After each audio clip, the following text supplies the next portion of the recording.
فشل ورا فشل وانسحاب ورا انسحاب. تتغير مجالس الادارات لكن القرار واحد، الانسحاب قدام الاهلي.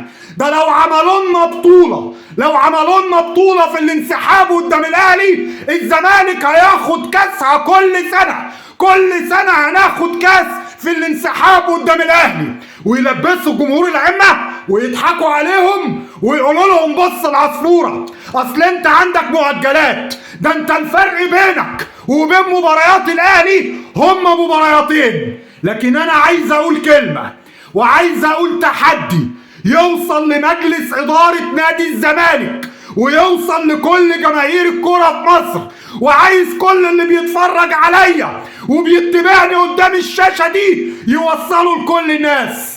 انا عايزك بقى تنسحب في بقية المباريات زي وعدت، مش قدام الاهلي بس بتبان الرجولة. انا عايزك تبقى ببقية المباريات عشان ساعتها ندور على الزمالك في دوري الدرجة الرابعة اللي ما بيتذاعش في اي قناة، ونقعد نقلب من القناة دي للقناة دي، ولا نعمل اشتراك دوري الدرجة الرابعة. نعمل ايه السنة الجاية لما ما نشاركش في الكونفدرالية كمان؟ نعمل ايه في القرارات الحكيمة اللي انا مش لاقي لها سبب غير ان انت خايف هزيمة الاهلي تعمل لك موسم كارثي، فعايز تحافظ وتقول اصل مش عارف الايه كان بيروح للكابتن الخطيب في بيته. ما انت طوب الارض قاعد معاك وانت برضه عند قرارك ومش عارف ليه. هما فرق الماتشين اللي بينك قدام الاهلي هي اللي بتمنعك انك تنافس وتروح زي الفارس النبيل وتنافس في الملعب وتغلب وتفرح جمهورك. وصلوا لهم ان ده مش راي الناس، ان ده مش راي الجمهور. يا مسرحية الهزلية بتاعت الانسحاب دي هنخلص منها امتى؟ انا عايز اعرف، انا حد يجاوبني على ان احنا كل ما هنيجي نقابل الاهلي وهنتواجه نروح جايبين ورا، هنقابله مرة نروح جايبين ورا، هنقابله هو اللي بيجيب ورا ده مين؟ انا عايز افهم ومش هنقدر نقول. لكن في ناس كتير بتقول ورقبتنا بقت زي السمسمة وبقينا اضحوكة وبقينا مسخرة. بعد كل ما هقابل الاهلي اغلبه مره، فبعد كده ابقى خايف اقابله تاني، اعمل حجج. انا عايز افهم، اديني سبب منطقي واحد ان انت ما تلعبش الاهلي. يا اخي لعبه يا اخي واغلبه، يا اخي لعبه يا اخي وهات ال3 نقاط. النهارده هيتخصم منك ال3 نقاط وهتتعاقب وهيتخصم منك 3 نقاط تاني، ادي 6 نقاط وضيعت الدوري. ولا هو عشان اصلا ضايع، ولا هو عشان ما يبقاش الدوري ضاع وكمان نتيجة كارثية وفضيحة تبقى فضيحة المطهر فانت بتنسحب وتقول لي كده؟ طب انا بقول لك حاجة بقى، انا بقول لك حاجة واوصلها لكل الناس لانها لازم تتعمل. طالما احنا بالكفاءة دي وبالشجاعة دي وبننسحب، وقلت انا هنسحب قدام الاهلي وبقية المباريات، انا عايز اشوف الزمالك ينسحب. كل اللي بيشجع دلوقتي وبيقول لك قرار وبتاع وما اعرفش ايه وكرامة الزمالك، انا عايزك كمل على المسيرة دي. لكن لو ما كملتش ولعبت يبقى انت كنت بتنسحب قدام الاهلي ليه؟ يبقى اي حد زملكاوي يفهمها ازاي؟ انا بخاطب اصحاب العقول. لو انا لعبت بعد ماتش الاهلي يبقى انا كان قصدي ايه؟ يبقى لما اقول لك ان انت خايف يبقى خايف.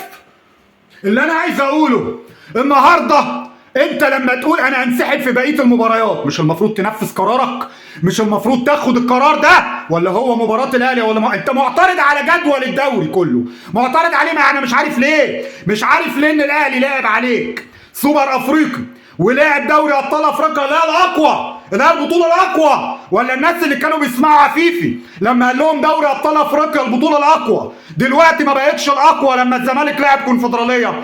الاهلي لعب البطوله الاقوى وهي دوري ابطال افريقيا، وانت لعبت البطوله الاضعف وهي كونفدراليه. الاهلي لعب عليك كاس عالم انديه، الاهلي لعب عليك سوبر افريقي، كل دون والفرق بينك وبينه 2. وعلى فكره مش دي المشكله، لان الاهلي نمره 2 في الدوري وانت دلوقتي رقم 8 ولا 9. يعني الفرق بينك في الماتشين دول ما كانوش هما اللي هيفرقوا معاك. اللي هيفرق معاك اداء لعيبتك اللي كانت فيه لعيبه كتير كانوا خايبه منهم في الملعب، ما ادوش في الملعب. الاداء كان في لعيبتك اللي قعدوا يتخانقوا مع بعض. بتكلمني عن ماتش المصري؟ طب المباراه اللي بعدها للاهلي هدف ما جاش، جاب التاني وركز في الملعب وما اتكلمش وقال قرارات تحكيميه زيي، لكن انا كل مره عايز اضحك على الجمهور واضيق عليه وكيس هنا للباشمهندس وكيفه واقول له عشان كذا وعشان الظلم وعشان هو كلمتين حافظينهم. ما تلعبوا، العبوا، ما انتوا في الدور الاول كسبتوا، العبوا ولا مش قادرين ابدا يكون في دوري دور اول ودور تاني بتكسبوا في الاهلي. ما ينفعش نكسب الاهلي دور اول ودور تاني، حرام عليكم. لما اكسب ماتش في الدور الاول بعد 21 سنه ما تضحكش على نفسك. بعد 21 سنه هيتكرر امتى؟ هيتكرر في الماتش الثاني؟ اكيد لا.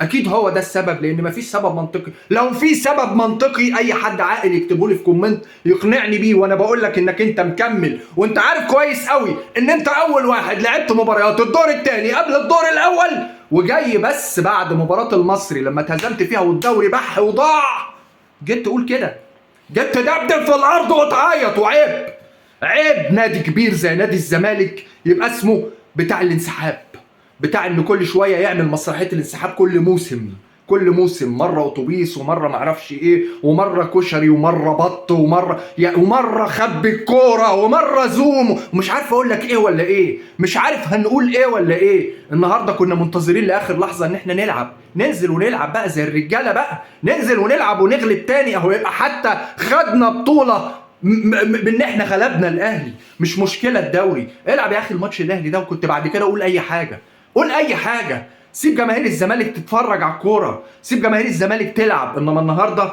بعد ماتش المصري جاي تتفاجئ بالدور الاول والدور الثالث والدور السابع.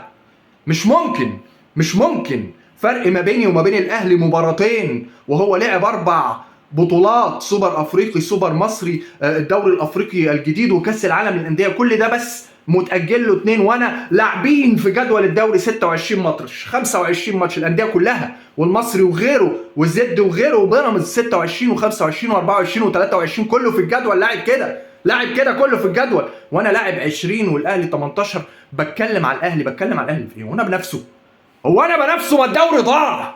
ما تنزل تلعب وتجيب ال3 نقاط، لكن بتضيعنا، وكمان عاوز هتنسحب المباريات الثانيه وتخلينا في الدور الرابع وعمالين نهلل ومعرفش نلعب في الدرجه الرابعه. انا نفسي اعرف مين زملكاوي ما كانش ليه امنيه انه يتفرج على ماتش الزمالك والاهلي ويشوف النهارده ويبقى عنده امل ان انا هغلب الاهلي، اقول انا هغلب الاهلي وانزل واغلب زي ما غلبت في الدور الاول. ايه المشكله يبقى انا عندي تنافس يا اخي بعد كده. انت عارف كويس ان يوم ماتش الأهلي والزمالك ده بطوله ومن الصبح اللعيبه رايحه اللعيبه جايه، اللعيبه دخلت المعسكر، اللعيبه طلعوهم من المعسكر، اللعيبه دخلت المعسكر، ليه كل ده؟ ما تلعب مباراتك، تعال انسحب يا اخي بعد ماتش الاهلي عشان ما تقولش للناس ان انت خايف من الاهلي ولا خايف من انك تعمل مباراه كارثيه. تعال اتكلم، قول كده، واجه الناس بالحقيقه، لكن نقعد نضحك على الناس ونديهم مسكنات حرام. مثلا انا عايز